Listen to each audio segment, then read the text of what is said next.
Hello বন্ধুরা, এই যে রং তোলার জন্য আমি একটা হোম রেমেডি তৈরি করেছি, সেটাই আপনাদের করে দেখাবো। যে সেই রেমেডিটা এইটা আমি সেটা তৈরি করছি আপনাদের দেখানোর জন্য। তার জন্য আমি এখানে নিয়েছি একটা আলু নিয়েছি। আলুটাকে আমি কুড়িয়ে জুসটা বার করে নেব। আমি এইভাবে আলুটাকে কুড়িয়ে নিয়েছি, নিয়ে এবার হাত দিয়ে এরকম চেপে চেপে জুসটা বার করে নেব। আলুর জুসটা আমি বার করে নিয়েছি, তাতে আমি দিয়ে দেবো এবারে এক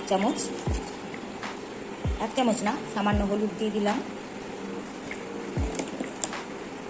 বেসনটা একটু বেশি লাগবে, 1 চামচ, 2 চামচ বেসন দিলে একটু থিকনেসটা আসবে। দিয়ে দেবো 1 চামচ মধু। তা বাচ্চারাও মাখতে পারে, ভীষণ ভালো একটা জিনিস। সাবানের বদলে এগুলো মাখলে স্কিন খুব ভালো হয়।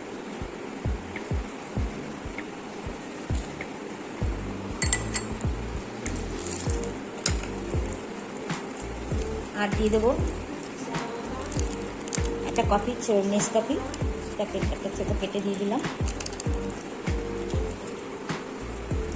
আর টক দই থাকলে একটু টক দই দেবেন, একটা কথাই নেই, খুব ভালো।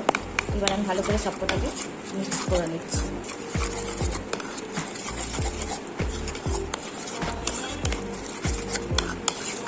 যদি ছেলেরা ওইগুলো মেখে রং তুলতে চায়, সেটা মাখতে পারে, ভীষণ ভালো।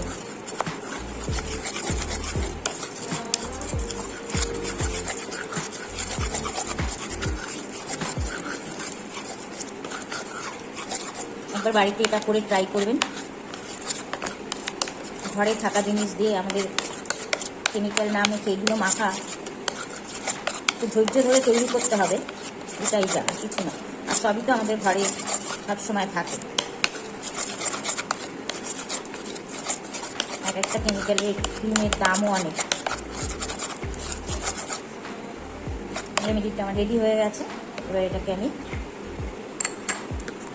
মুখে মেখে, হাতে, গলায়। ট্যান তো ভীষণ ভালো, একটা ট্যান ওঠার জন্য খুব ভালো, ট্যানও উঠে যাবে। সপ্তাহে 3 দিন মাখতে পারলেই হলো।